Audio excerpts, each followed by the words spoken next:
네, 화제 이슈를 콕 짚어보는 10분 인터뷰 시간입니다. 국민의힘 혁신위원회가 곡절 끝에 출범을 했죠. 자, 15명의 혁신위원들이 모여서 의견 나눴고요. 혁신 방향에 대한 고민도 함께 했다고 합니다. 자, 앞으로 국민의힘 어떤 혁신을 이뤄낼지 직접 들어보는 시간 마련했는데요. 자, 국민의힘 최재형 혁신위원장을 연결해 보겠습니다. 자, 위원장님 안녕하십니까? 네, 안녕하십니까. 예. 네, 이게 제가 곡절 끝에 출범했다 이렇게 말씀드렸는데 자, 며칠 전에 첫 회의도 있었습니다. 이 위원장님 느낌은 좀 어떠셨어요? 뭐 곡절 끝에라고 말씀하시는데 네. 예, 사실 예상치 못했던 여러 가지 그 당내 좀 의견들이 많이 나왔습니다. 네네. 혁신 출범 자체부터 뭐 어려움을 겪지 않았나 이렇게 보시는 분들이 많은데 네. 저희들이 모였을 때는 당내 여러 가지 그런 잡음들이나 이런 것들과 관계없이 우리 당이 정말 새로워져야 되겠고 새로운 모습으로 이제 국민들이 심판을 받아야 되는데 준비를 잘 해야 되겠다. 그런 생각들로 분위기가 괜찮았습니다. 네, 분위기 괜찮았다. 네. 자, 선거에서 이긴 직후에 당 혁신위를 띄우다 보니까 이게 좀 이례적인 행보다 평가가 있었는데 저는 잘한다 그랬거든요. 아, 예, 감사합니다. 예, 혁신을 선점하는구나 이런 생각도 했는데 자, 처음 이준석 대표에게 제안을 받고 위원장 자리 수락하실 때 어떤 마음이셨습니까? 우리가 그 선거에서 이제 뭐 근래 두 차례 계속 이겼지만 그것이 뭐 우리 당이 뭐 잘해서라기보다는 지난 정부에 대한 심판 그리고 이제 새로 출범한 윤석열 정부에 대한 기대 이런 것들로부터 입은 바가 많습니다. 네. 어떻게 보면은 반사적인 측면이 많기 때문에 이제는 국민들께서 그럼 국민의힘 니네들은 어때 하고서 국민의힘을 이제 주목하시고 네. 여당으로서의 어떤 제대로 된 모습을 보여줄 수 있느냐 이런 시점이 됐습니다. 그래서 이제는 우리가 정면으로 국민의 평가를 받아야 네. 할 시점이 됐는데 이때야말로 우리가 국민들이 어떤 기대에 부응하는 새로운 모습을 보여주는 게 국민들의 지지를 받고 또 2년 후 이제는 뭐 2년도 안 남았죠. 네네. 총선이요. 총선에서 적어도 과반의 지지를 받아야만 윤석열 정부가 성공적으로 국정 수행을 하는데 우리가 뒷받침을 해줄 수 있는 거 아니겠습니까? 네. 이런 측면에서 봤을 때 이제 우리 당이 정말 새로워져야 되겠고 그러한 혁신의 시점이 바로 지금이다. 일찍 출발하는 게 좋겠다. 네. 뭐 이런 생각을 가지고 혁신의 어떤 취지와 시기에 대한 공감이 있었습니다. 그래서 제가 위원장을 맡겠다고 수락했죠. 처음에는 사실은 제가 당내 사정을 그렇게 속속들이 알지 못했는데 과연 할 수 있을까 하는 그런 두려움도 있었습니다만 또 나름대로 저에게 거는 기대에 대해서 대표가 이야기하는 것도 있었고 그래서 일단은 어렵지만 한번 해보겠다고 수락을 했죠. 자, 그래서 처음에 제가 잘한다 이렇게 평가하고 말씀드렸는데 곡절이 시작된 것이 오히려 내부의 공격이었어요. 이게 출범 전부터 이준석 대표 사조직 아니냐 이런 이제 비판들이 나오면서 좀 혁신위 활동에도 부담이 될 수 있었을 것 같은데 어떠십니까? 일단 뭐 혁신위원들의 명단이 이제 전부 다 이제 공개된 이후에까지 뭐 사조직이다 이렇게 말씀하시는 분들은 없을 거라고 저는 생각을 합니다. 네네. 뭐 위원들의 면면을 보시면 아시겠지만 그래서 그럼에도 불구하고 뭐 사조직 운운하시는 분들은 과연 그게 그 당과 또 국가를 위해서 어떤 도움이 되는 것인지 한번 좀 여쭤보고 싶고요. 네. 지금 현재 저희들이 생각하고 있는 것들은 뭐 어떤 정파나 개인의 유불리에 관계없이 정말 우리 당이 보수정당으로서 책임 있는 여당으로서 어떤 모습을 갖춰야 되겠느냐 이것에 대한 고민을 가지고 혁신안을 만들려고 노력하고 있습니다. 네. 자, 지금 말씀 주셨지만 이 위원장 외 14명의 혁신위원인데 제가 알기로는 7명은 최고위원들이 각각 추천했고 7명은 이제 위원장께서 추천하셨다 이렇게 들었습니다. 네. 그런데 바로 어제도 이 김정재 의원이 이 대표가 혁신위원 5명 추천했다 이런 발언이 논란이 되고 또 이준석 대표는 직접 지역구에 가기도 했어요. 이거 좀 혁신위의 동력을 좀 꺾으려는 시도로 보십니까? 왜 이럴까요? 제가 뭐 의도적으로 사실이 아닌 발언을 했다라고까지 말씀드리기는 어렵습니다. 그럼 김정재 의원 본인이 이제 그런 발언한 직후에 저한테 전화를 해서 본인이 사실관계를 잘못 알고 얘기해서 미안하다 이렇게 얘기를 하셨고요. 오해를 푸셨군요, 그 사이에. 오해한 게 아니라 본인은 잘못 알았다. 잘못 알았다. 근데 왜 그런 발언을 하셨는지 잘 모르겠습니다만은, 어쨌든 혁신위의 여러 가지, 그 활동이나, 구성에 대해서 이제는 사실과 다른 그런 말씀들을 하시는 것은 없었으면 좋겠고요. 네. 그런 것들은 이제 오해는 시간이 가면 금방 풀립니다. 네네. 그래서 흔들리지 않고 저희들이 해야 될 일들을 해나갈 생각이고요. 혁신위가 국민들이나 당원들이 납득할 만한 좋은 혁신안을 내는 것이 우리 당이 살고 또 윤석열 정부의 성공적인 국정수행 담보하고 또 우리나라가 사는 그러한 길이라는 생각을 가지고 혁신에 임하고 있습니다. 네. 자, 그럼 이제 혁신이 첫 회의가 어쨌든 이제 출발했으니까요. 이 혁신 위원분들하고 위원장님 특히 이제 어떤 개혁에 좀 방점을 둘 것인가 이 공감대의 첫 출발점이 궁금합니다. 역시 공천입니까? 공천 룰을 정비하기 위해서 혁신위를 출범시켰다라는 것은 그거는 적어도 제가 보는 관점에서는 사실과 조금 차이가 있고요. 네네. 전체적으로 우리 당의 어떤 혁신이 필요하다라는 그런 시각에서 출발을 했는데 당의 중요한 그 기능 중에 하나가 공천이고 네. 또 공천에 많은 분들이 관심을 가지고 있으니까 이게 또 무슨 여러 가지 좀 오해를 낳는 부분이 있는 것 같습니다. 네.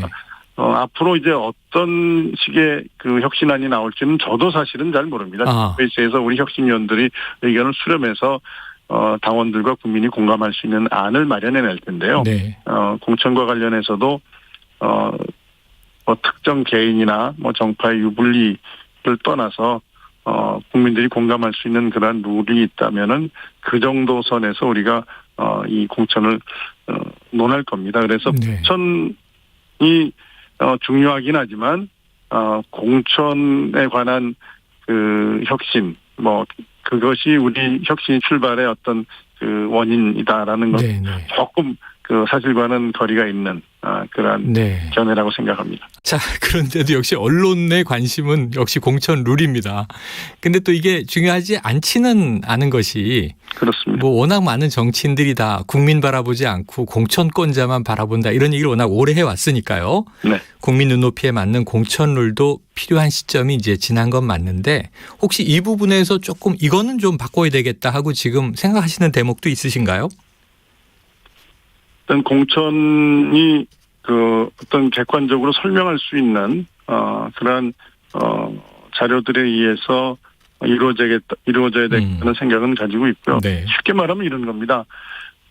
공천을 한 결과 이제 탈락한 분들 있잖아요. 네네. 탈락한 분들한테 적어도 당신은 이러이러한 이유로 탈락을 했습니다라고 설명을 할 수 없다면. 네.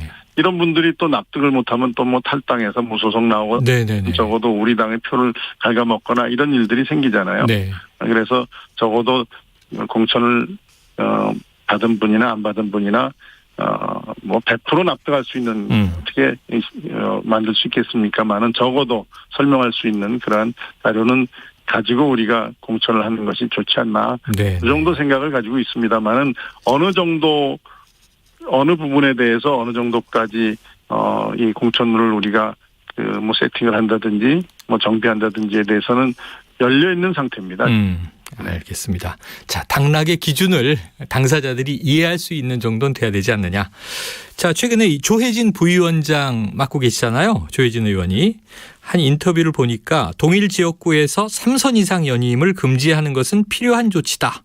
이게 민주당에서도 비슷한 또 얘기가 나왔는데 좀 흐지부지되는 느낌은 있습니다만 요거 국민의힘 내에서 설득 가능할까요? 여러 가지 아이디어 중에 하나 정도로 지금 생각하시면 될 것 같고요. 네. 그것이 우리 혁신위 논의 과정에서 어떤 식으로 결론이 날지는 지금 섣부르게 예단하기는 어려울 것 같습니다. 네, 예단은 어렵다. 자, 일주일 후면요, 이 이준석 대표 관련된 이 징계, 이 윤리위가 열립니다. 이게 2주 미뤄졌었죠. 이 징계와 관련해서 혐의는 확정되지 않았고 또 내용은 정확하게 나와 있지 않은 상황에서 이 징계가 좀 부당한 거 아니냐 이런 의견을 내셨는데 징계에 대한 반대 입장 표명이다 이렇게 해석되고 있어요. 맞습니까? 그 사실관계가 조금 다릅니다. 네네. 인터뷰 전체 내용을 잘 보시면 아시겠지만 그 당시 이제 인터뷰를 하면서 윤리위의 판단을 어떻게 예측하냐 그래서 제가 자료 어떤 증거에 의해서 그 이 윤리위가 진행되는지 전혀 알 수 없는 예측할 수 없다. 했더니 그 전제가 되는 성상납 행위는 있어야 되지 않느냐 그래서 만일에 성상납 행위 자체가 없다면 그것에 대한 증거인멸이라는 것도 논리적으로 어렵지 않느냐라는 법리를 설명하고 결론적으로는 결국은 이 성상납 행위라든지 아니면 증거인멸 행위라든지 이런 모든 것들은 윤리위원들이 증거에 의해서 판단하실 것이다. 이렇게 제가 아주 원론적인 말씀을 드리는데 그게 어떻게 징계 징계에 반대하는 것처럼 저는 뭐 이준석 대표를 옹호하는 것처럼 그렇게 해석이 되는지 저도 이해가 안 되는데요.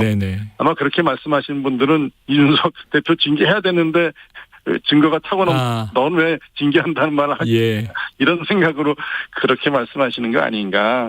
저는 뭐 그렇게 생각하고요. 객관적으로 법리적인 것과 또 현실적으로 제가 증거를 사실관계를 모르는 상태에서 또는 증거가 어떤 증거가 나와 있는지 알지 못하는 상태에서 판단할 수 없다. 이렇게만 말씀드린 겁니다. 알겠습니다. 자, 그런데 이제 이준석 대표가 만약 징계를 받게 된다면 뭐 혁신이 동력을 잃는 거 아니냐. 그리고 지금 국민의힘 내부 상황이 지금 뭐 이른바 이핵관 대 윤핵관의 권력투쟁이다. 이런 얘기들이 이제 정치적인 얘기죠. 이런 해석들이 많이 나와요. 현 상황 어떻게 보십니까? 당내. 일단 뭐 이 대표에 대한 징계가 어떻게 결정될지는 전혀 예측할 수 없지만 혁신위는 이미 우리 당 최고의결기구인 최고위원회에서 공식적으로 출범한 기구입니다. 당대표의 거취와 관계없이 혁신위는 그대로 갈 겁니다. 그리고 당대표의 거취에 따라서 혁신위가 흔들린다면 그거는 우리 당을 위해서나 나라를 위해서 저는 전혀 도움이 안 된다고 생각하기 때문에 그럴수록 우리가 혁신의 어떤 아젠다를 가지고 국민들이 우리 당에 대해서 거는 기대에 부응하는 혁신안을 낼 필요가 있다라고 생각을 하고요. 그다음에 이제 뭐 윤핵관 대 이핵관의 권력투쟁 이런 부분에 대해서는 뭐 제가 뭐 깊은 내용을 다 뭐 알기는 어렵지만 적어도 국민들이 보시기에는 어떻게 보면 정치적인 집단에서 그 세력 간의 어떤 경쟁이라든지 뭐 어떻게 말하면 싸움 이거는 뭐 없을 수 없죠. 그러나 그게 우리가 정말 이 더군다나 지금같이 어려운 그 상황에서 국민을 위해서 어떤 걸 고민하고 어떤 해결책을 제시할 것인가에 대한 논쟁 이게 그 어떤 경쟁의 대상이 돼야지. 그저 권력 잡았다고 이제 사실은 그 여소야대 상황에서 어떻게 흘러갈지 모르는 이런 상황에서 이 뭐 자리 다툼하는 것처럼 내분하는 것처럼 보이는 거는 정말 우리 당이 가서는 안 될 길이라고 생각을 합니다. 그래서 당적이면은 어느 쪽도 뭐 제가 뭐 이쪽 저쪽 나눠져 있다고 보는 것 자체가 좀 어폐가 있습니다. 어느 누구도 정말 당을 위해서 나라를 위해서 뭐가 필요한 것인가 고민을 하면서 또 발언도 하고 또 어떤 감정적인 대응도 좀 자제하고 뭐 상대방에 대한 비난도 좀 자제하고 하나된 모습을 보여주는 게 필요하다. 저는 그렇게 생각하고 우리가 정말 힘을 합쳐 뭉쳐도 이 난관 뚫고 나가기 어려운데 분열된 모습을 보이는 건 정말 국민에 대한 도리가 아니라고 생각합니다. 알겠습니다. 자, 끝으로 한 가지만 여쭤볼게요. 오늘 이게 아침에 속보가 하나 나와서 지금 박성민 국민의힘 의원 뭐 친윤계다 이렇게 이야기를 하고 있는데 이준석 당대표의 비서실장이지 않습니까? 근데 이제 사임을 했어요. 이게 이제 또 아까 이야기했던 윤핵관, 이핵관 과정에서의 문제 아니냐 하는 해석들인데 이건 어떻게 보십니까? 제가 박 의원께서 사임하신 그 내용은 간단해 뭐 일신상의 사유로 했다라고만 해서 그것을 자세한 그 심정을 제가 알기 어렵습니다. 그래서 제가 언급할 만한 일은 아니라고 생각하고요. 네. 이런 것들이 어떤 당내 어떤 갈등을 더 악화시키는 방향으로 비화되지 않고 갈등이 좀 가라앉고 어떤 형태로든지 이게 빨리 가라앉아서 국민들이 우리 국민의힘에 대한 어떤 기대나 희망 어긋나지 않는 그런 모습을 빨리 좀 회복했으면 좋겠습니다. 네, 알겠습니다. 여기까지 이야기 듣고 마무리할게요. 오늘 말씀 고맙습니다. 네, 감사합니다. 예, 지금까지 최재형 국민의힘 혁신위원장이었습니다.